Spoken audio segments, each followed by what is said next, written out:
तो ठीक है स्टूडेंट, आज हम सीखेंगे 3 का डिविजिबिलिटी रूल, है ना। इसमें हम क्या करना है, 3 का विभाजकता के रूल में हमें पढ़ना है कि किस तरीके से हम संख्याओं को देख सकते हैं, क्योंकि आपको कहीं ना कहीं एलसीएम या और भी जहां पर 3 से आपको भाग करना हो या किसी संख्या को काटना हो तो आप कैसे पता लगा पाए, कैसे अभाज्य गुणनखंड करते हैं, वहां पे 3 का रूल काम आता है।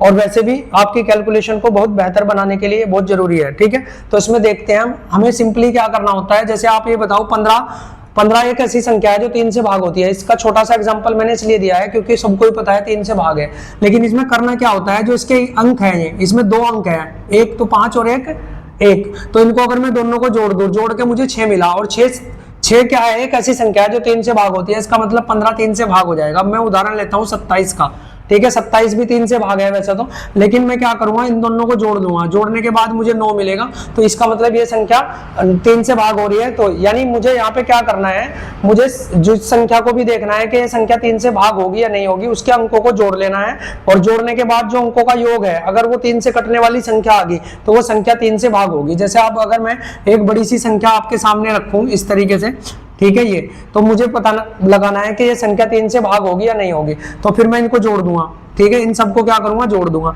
तो जोड़ने के बाद 5 और 3 8 हो गया भाई, 8 और 7 कितने हो गए, 15 और 2 कितने होते हैं, 15 और 2 17, है ना, 17 और 3 20।